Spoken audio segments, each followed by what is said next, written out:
नमस्कार साथियों, वंदे मातरम, इनकलाब जिंदाबाद। अध्यक्ष दीपक लोहनी।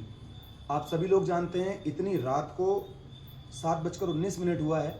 अभी आप लोग पूरी टीम को देख रहे होंगे जो दिन भर मेहनत करते हैं। और उसके बाद अभी हम सभी लोग, आप जानते हैं कि गांव चलो अभियान हमारा चल रहा है। गांव चलो अभियान के चौथे चरण में हम लोग चल रहे हैं। कोसी की मार्केट हम लोग कर चुके हैं। कोसी के जो गांव साइड वहाँ पे को आते हैं, चाहे हवालबाग हो, चाहे इधर को देवस्थल का एरिया हो, इधर बख मकेड़ी, जो सारे भी क्षेत्र पड़ते हैं। और उसके बाद हमारा जो भी क्षेत्र चल रहा है खत्याड़ी। और मैं सच अगर आपको बताऊं, खत्याड़ी केवल सुनने में और देखने में ही बड़ा नहीं है। अगर आप पैदल चलेंगे उधर तो पता चल जाएगा कि खत्याड़ी कितना बड़ा है, क्योंकि इस बात को हम पूरी तरीके से आजकल महसूस कर रहे हैं। कल हम कह रहे थे, राहुल जी कितना, तो 20% कह रहे थे ना। मुझे ऐसा लगता है कि उसका 5% हम और अधिक बढ़े होंगे, 5 या 10%। राहुल भाई अपनी टीम को लेकर चल रहे हैं, हम दीपक लोहनी के साथ अपनी अलग टीम को लेकर चल रहे हैं। लेकिन जब अंदर पहुंच रहे हैं तो पता चल रहा है कि असल में गांव कितना बड़ा है और कितने ज़्यादा छात्र छात्राएं वहां पर रहते हैं। जब हम देखते हैं वहां पर तो नए छात्र छात्राएं लगातार हमें मिल रहे हैं और उनका बहुत ज़्यादा प्यार, बहुत ज़्यादा समर्थन हमें मिल रहा है। उसके साथ अपनी बात को मैं आगे कहना चाहता हूँ। दीपिका, मैं आपको एक चीज़ कहना चाहता हूँ कि आप सबसे पहले एक चीज़ दिखाओ। यहाँ पर पहले वो लगी हुई है। मैं आप वीडियो के माध्यम से आप सभी लोगों को एक चीज़ दिखाना चाहता हूँ कि हमारा काम क्या ज़बरदस्त तरीके से जगमगा रहा है। जो चीज़ दशकों से नहीं हुई, जो काम दशकों से इस परिसर में नहीं हुए, जो 1 साल के कार्यकाल में भाई राहुल सिंह धामी की अध्यक्षता में जो काम 1 साल में हमारे परिसर में हुए हैं, अब देखिए ना कि रात को हमारा परिसर किस तरह जगमगाता है। सबसे पहले आप उधर की वो लाइट दिखाओ, जो स्ट्रीट लाइट लगी हुई है, जो उधर चमक रही होगी, दिख रही है? जूम करो इसे। ये रात की एक स्ट्रीट लाइट है जो रोड पर जल रही है। हम लोग अभी, और उसके बाद ये दिखाओ पत्रकार एवं जनसंचार विभाग, उधर से भी दिखाओ, औषधालय भी दिखाओ, उधर का भी वो दिखाओ। यहीं पर हमारे 5 काम मुझे लगता है कि दिख जाएंगे। इधर को भी दिखाओ, उस तरफ का भी दिखाओ, हिंदी को भी दिखाओ। क्या शानदार तरीके से हमारा परिसर चमक रहा है। यहीं पर आपको हमारे इस साल के 5 काम दिख जाएंगे। क्या? सबसे पहले तो आपको दिख जाएंगे बायो टॉयलेट्स। दूसरा आपको क्या दिखेगा? Street light. तीसरा आपको क्या दिखेंगे? ये जो नीले बड़े बोर्ड्स लगे हुए हैं जो इसमें लाइट जलती है, जिससे कि रात को भी परिसर चमक रहा है। चौथा आपको क्या दिखेगा? लोहे के बेंचेस। लोहे के बेंचेस दिख रहे हैं यहाँ पर से, दिख रहे हैं ना? उसके बाद क्या है? डस्टबिन सामने, जो कि मुझे लगता है कि इसको काम कहने में मुझे बहुत बुरा सा फील होता है कि पुरानी चादर संघ ने एक डस्टबिन तक परिसर में नहीं लगा पाई।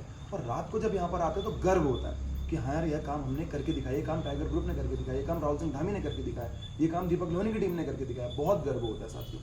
तो गांव चलो अभियान लगातार अपने चरम पर चल रहा है। साथियों लगातार मेहनत कर रही है। इनकी मेहनत देखकर तो कई बार मैं हतप्रभ रह जाता हूँ कि आखिर कैसे, इतनी ऊर्जा कैसे।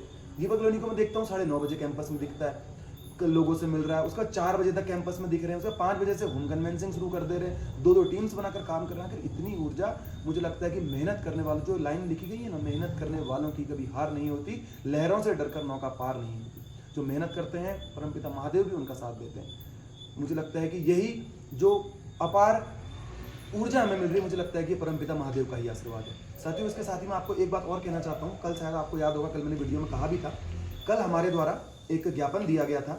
उसमें बहुत सारे विद्यार्थी लगातार नेट बॉल के लिए, बास्केटबॉल के लिए, कि उसमें क्या गतिविधियां चल रही हैं उसके लिए पूछ रहे थे। उसका वीडियो भी अपलोड हुआ नहीं है, क्योंकि बहुत उसके 2-3 क्लिप्स बने, बीच में फ्लाइट मोड करना भूल गए तो कॉल आ गई, जिस कारण क्लिप्स ज़्यादा बने हुए हैं। उसको मर्ज करना एक साथ, उसके बाद उसे अपलोड किया जाएगा। उसकी मैं जानकारी आपको यहाँ देना चाहता हूँ थोड़ी सी।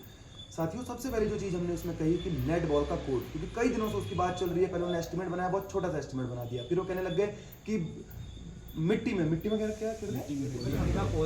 मिट्टी में पोल गाड़ देते हैं, सब कर देते हैं। समझाया गया कल अच्छे से, प्रशासन के साथ उसकी बात की गई, उसका एस्टिमेट बढ़ाया गया है। वीडियो में आपको सारी तरह की बातें सुनाई देंगी। नेटबॉल के खिलाड़ी भी मिले भी थे, एक वीडियो मैंने उनका और बनाया। जब मैं उनको ऐसे खेलते हुए देखता हूँ परिसर में कि ना कोर्ट है ना उनका पोल है, ऐसे में खेल रहे हैं, ऐसे में मेहनत कर रहा हूँ, ऐसे में कॉलेज के लिए मेडल लेके आते हैं, तो मुझे बहुत दुख होता है। उसके बाद साथियों, बास्केटबॉल का कोर्ट दूसरी बात है, जिसके लिए लगातार बुलाई ने वीडियो भी अपलोड किया था। वीडियो का हमने संज्ञान लेते हुए कुलपति महोदय से बात भी करी थी, कल उसकी भी बात करी। उसके भी एस्टिमेट का काम जारी है। 3 दिन उन्होंने कलम से कहा था, आज का 1 दिन हो गया है, 2 दिन अभी छुट्टी है, उसके बाद शायद 2 दिन और लगेंगे। एक बात मैं और कहना चाहता हूँ, आप लोग साथियों, जब आपने बात कही, हमने प्राथमिकता से इस मुद्दे को उठाया, तुरंत ही उसके विरुद्ध में इस मुद्दे को उठाया। लेकिन मैं एक चीज आपसे कहना चाहता हूँ कि आप कृपया करके सब्र करें। इतने सालों से जो काम नहीं हुआ है उसको इस बार हम करके देंगे। और आप भी जानते हैं, हम जो बात कहते हैं फर्जी बातें नहीं कहते। एक बार अगर बेड़ा उठाते हैं तो उसे पूरा करके ही मानते हैं। तो बहुत सारे साथी पूछ रहे थे कि वो कब बनेगा कब बनेगा। तो इतने साल आपने इंतजार किया ना, कुछ दिन और इंतजार आप करो, जितनी कार्रवाई हो सकती है, जितने लोगों से उससे बात हो सकती है, जैसे भी करके पैसा वहां पर आ सकता है। फिर से एक दिन में देख रहा था विरोधी संगठन कह रहे थे कि पैसा इन्होंने थोड़ी दिया, पैसा तो कुलपति जी ने दिया। हमने कब कहा कि पैसा हमने दिया? हम कभी भी नहीं कहते पैसा कहां से देंगे, ऐसा होने भी तो चाहिए देने के लिए, होता तो बिल्कुल और भी चीजें कर देते। इनकी मुझे मानसिकता देखकर मुझे बहुत मतलब इनको दुख होता है। वो कॉलेज ही पैसा देता है, इस तरह की बातें ये लोग छात्र समुदाय के बीच करते हैं, ऐसे भ्रम विद्यार्थी समुदाय के बीच फैलाते हैं। बास्केटबॉल के कोच साथियों के लिए भी मैं कहना चाहता हूं कि उनकी भी निर्माण प्रक्रिया की शुरुआत कर दी गई है। 2-3 दिन में एस्टिमेट जैसी मिलेगा, उसके बाद थोड़ा बहुत जो समय उसमें लगता है कि पत्राचार में, उसके बाद आपके भी कोर्ट का निर्माण कार्य शुरू होगा। आपने अगर इतना भरोसा हम पर किया है, जो आपने वीडियो पोस्ट किया था हमें टैग करते हुए, तो आप इतना भरोसा हम पर रखिए। जो विश्वास आपने सदैव से हम पर किया, आप जानते हैं कि हम अगर किसी चीज की जिम्मेदारी लेते हैं तो पूरा करके दिखाते हैं, जिसका कि सबूत है 1 साल में हमारे काम यहीं पर 5 काम दिख रहे हैं।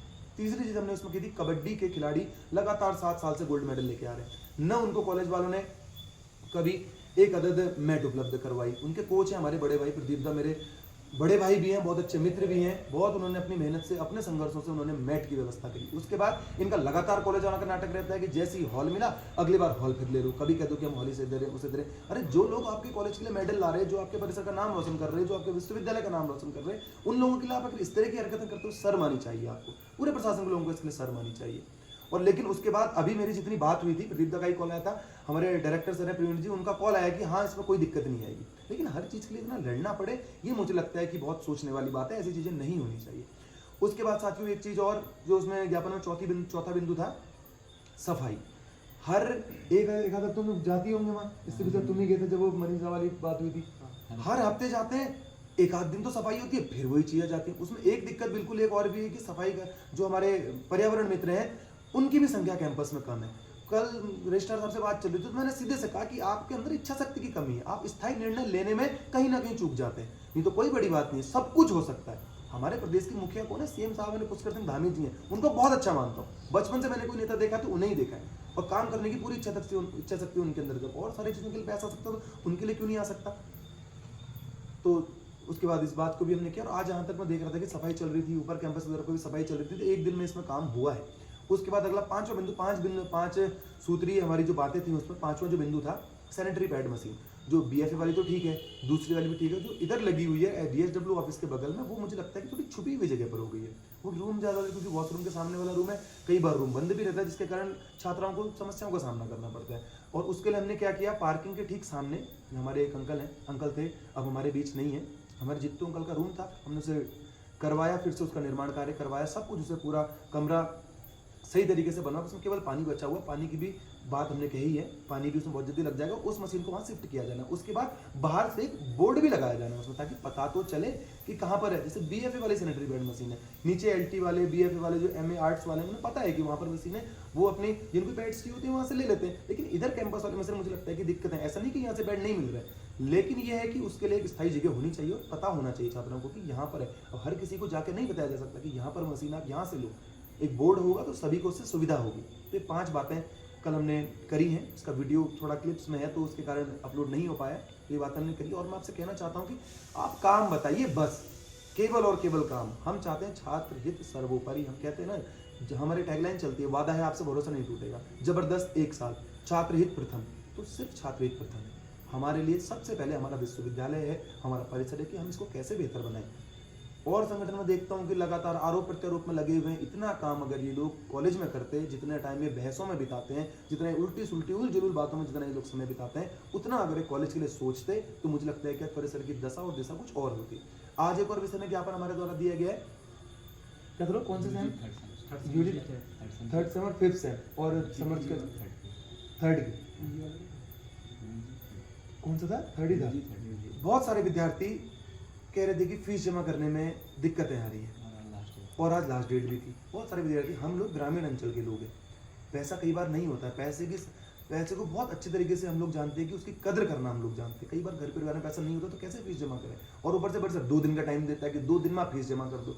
अरे कहाँ से कर देंगे फीस जमा? जब पैसा होता तो कौन लेट करना चाहता है? कोई नहीं, कोई अभिभावक नहीं चाहते कि उनके बच्चे की फीस जमा करने में थोड़ी सी भी देरी हो। लेकिन कई बार परिस्थितियाँ ऐसी बनती हैं कि फीस जमा समय से नहीं हो पाती। तो आज इस संबंध में भी हमारे द्वारा ज्ञापन दिया गया है कि उसके लिए समय उसका बढ़ाया जाए और उसी के साथ ही जहाँ पर भी सीट्स बची हुई हैं उसके लिए समर्थ पोर्टल खोला जाए जिन लोगों को, क्योंकि शिक्षा का अधिकार सभी के लिए समान है। जहाँ सीट्स बची हुई है आप उन्हें एडमिशन दे दो, कहाँ दिक्कत आ रही है। तो इसको लेकर के भी आज हमारे द्वारा ज्ञापन दिया गया है। और साथियों एक और चीज़ मैं आपको बताना चाहता हूँ, आज हमारे एक बड़े भाई हैं, साथी हैं, भास्कर भौरियाल, और मैं उनको खाली वैसे ही जानता था, सोशल मीडिया से ही जानता था कि हमारे जो पारंपरिक वाद्य यंत्र हैं उनको बजाने का वह काम करते हैं। पुरानी हमारी जो संस्कृति विलुप्त होती जा रही है उसको उन्होंने संजोने का काम किया हुआ है। आज वो कैंपस में मिले मुझसे, उन्होंने कहा आशीष भाई, मैंने कहा आपका नाम, उन्होंने कहा भास्कर। बोला, मैंने कहा वही हो क्या जो बात हुई, फिर यहाँ से शुरुआत हुई। उन्होंने कहा कि मैं एक प्रोजेक्ट पर काम कर रहा हूँ जहाँ पर हम लोग जैसे उदय शंकर नाट्य अकादमी है और भातखंडे है, ऐसे नीचे उन्होंने कहा कि ऑडिटोरियम को हम ठीक कराना चाहते हैं, हम इसके लिए बजट प्रोवाइड करवाएंगे। बहुत अच्छी बात है। एक कम से कम एक चीज़ के लिए तो हमें नहीं लड़ना पड़ेगा, उसके लिए वो चीज़ कहते हैं ना कि अगर आप अच्छा काम करोगे तो भगवान भी आपकी मदद करेगा। वो आदमी हमसे मिले, हम उनको सीधे डायरेक्टर सर के पास लेके गए। उन्होंने कहा कि ठीक है, आप बताओ क्या क्या चीज़ आपको देनी है। उन्होंने सारी चीज़ें नोट करी। बहुत जल्दी ऑडिटोरियम में जो बहुत सारी सुविधाएं हैं, जैसे लाइट कई बार खराब हो जाती है, बैठने की सारी चीज़ें, उसका इतिहास, उन सारी चीज़ों को लेकर के उन्होंने अपना जो डाटा कलेक्ट किया हुआ है, बहुत जल्दी वो उसके लिए बजट प्रोवाइड करवाने वाले हैं। तो ये बहुत अच्छी बात है। अचानक से हमें मिल गए, मिले तो हमसे बात भी, वो कहते हैं फ़ोन पे बात नहीं ना, फ़ोन पे नहीं, तो बैठे हैं तो मिल के बात करते हैं। उनका सर के द्वारा भी बहुत अच्छा रिस्पॉन्स दिया गया। उन्होंने कहा ठीक है, नोट वोट किया। उन्होंने कहा 1 सप्ताह के भीतर में हमें प्रवीण सर ने हम सारी चीज़ें आपको दे देंगे। बहुत अच्छी बात है, काम होना चाहिए। हमसे लोग कहते हैं कि आप तो उनसे आपके साथ संबंध नहीं थे। बिल्कुल नहीं, किसी के साथ हमारे संबंध खराब नहीं है, मैं पहले ही आपको बता दूं। लेकिन हाँ, जहाँ छात्र हितों की बात नहीं होगी, जहाँ छात्र हितों को प्रथम से द्वितीय में किया जाएगा, तो वहाँ हमसे बहस हम करते हैं, वहाँ हम लड़ाई लड़ते हैं छात्र हितों। वरना किसी से हमारे संबंध ऐसे कोई खराब नहीं है। इस तरह की बातें भी फैलाई जाती है कि इसका संबंध किसी से खराब है, ऐसे किसी के साथ मेरे कोई संबंध खराब नहीं है। और हमारे जब हम काम लेके जाते हैं वो काम करते हैं, जो काम नहीं करते हम ऊपर जाते हैं, कहते हैं कि उन्होंने काम नहीं किया। बस यही बात है। बहुत जल्दी ऑडिटोरियम का भी मुझे लगता है कि कुछ उसको सजाने का काम, उसमें पुनर्निर्माण का काम बहुत जल्दी शुरू होने वाला है। और ये बहुत अच्छी बात है, महादेव का ही आशीर्वाद है कि वह व्यक्ति हमसे मिले और बहुत जल्दी उस काम की भी शुरुआत होगी। तो इन सारी चीज़ों को रखने के लिए आज का वीडियो बनाया गया। और गांव चलो अभियान बिल्कुल अपने चरम पर चल रहा है। मुझे जब मैं इनके चेहरे देखता हूँ तो मुझे बिल्कुल थकान ही नहीं दिखती इनके चेहरे पर। इन्हें देखकर मैं अपनी थकान भी भूल जाता हूँ। इनको देखकर मुझे नई ऊर्जा, नई उमंग और नया जोश मेरे अंदर आता है। अभी कितना टाइम हो रहा है, 7:30 बज गए। अभी हम कैंपस में ही है, पूरी टीम, गर्ल्स हैं, बॉयज़ हैं, सभी लोग बैठे हुए हैं, मेहनत चल रही है। क्यों? क्योंकि हम, फिर से मैं कहता हूँ, हम धन बल में हम आगे नहीं है, किसी चीज़ में हम आगे नहीं है, लेकिन एक चीज़ में हम सबसे आगे हैं, वो है मेहनत का बल। मेहनत करने में, फिर से कहना चाहता हूँ, मेहनत करने में हम पीछे नहीं हटेंगे, साथ देने में आप पीछे मत हटेंगे। इस बार अध्यक्ष पद पर भाई दीपक लोहनी को भारी से भारी मतों से विजयी बनाए और 1 साल का जो एक कार्यकाल हमें इस बार और मिलेगा। क्योंकि मैं जानता हूँ विद्यार्थी समुदाय के जब मैं चेहरे देखता हूँ तो बिल्कुल उन्हें खुशी से वो लोग हमें मिलते हैं, हमारे काम खुद हमें बताते हैं। तो उनकी आंखों में दिख रहा है कि दीपक लोहनी इस बार चुनाव जीतेगा। और इस बार जो काम छूटे हुए, जैसे रोड का काम है, हॉस्टल्स की वो है, हॉस्टल की जैसी हालत हुई पड़ी, उनको सुधारने का काम इस बार हम करेंगे। क्योंकि पिछला जो हमारा कार्यकाल था, मूलभूत सुविधाओं का जो अभाव हुआ करता था, उनको ठीक करने का था। इस बार शिक्षा के शैक्षणिक विकास की ओर हम ध्यान देंगे। और हॉस्टल्स, रोड, जो बड़ी चीजें हैं, इस बार भी हो सकती थी, लेकिन इस बार और सारी चीजें भी ठीक करनी, तो उसमें टाइम बहुत लग जाता और ये सारी चीजें छूट जाती। रोड ही है, करोड़ों रुपए में रोड बननी है। हॉस्टल है, करोड़ों रुपया उसमें रोड बननी है, करोड़ों रुपए की। हॉस्टल में जो भवन बन गए, करोड़ों रुपए उसमें लगेगा। नेताओं से खुद मिलूंगा। इस बार हम किसी नेता से नहीं मिले, कहीं से मुलाकात हुई, सीएम साहब आते तो उनसे मिलते, समस्या रखते। अगली इस बार के कार्यकाल में पूरा बजट कैसे भी करके करवाना हो, कॉलेज से लड़के करवाना हो, कहीं और से करवाना हो, तो ये सारी चीज़ें इस बार के कार्यकाल में हम करने वाले हैं। तो इसी के साथ वीडियो को समाप्त करते हैं साथियों। आपका प्यार, समर्थन और स्नेह हमें मिल रहा है। दीपक लोहनी जीत रहा है, हमारा कारवां आगे बढ़ रहा है। और एक और बात कहना चाहता हूँ कि 2 दिन का कॉलेज में अवकाश है, 2 और 3 तारीख को। उसका 4 तारीख को कॉलेज विधिवत खुलेगा और हमारे कार्यक्रम तो चलता ही रहेगा। धन्यवाद साथियों। वंदे मातरम। इनकलाब जिंदाबाद।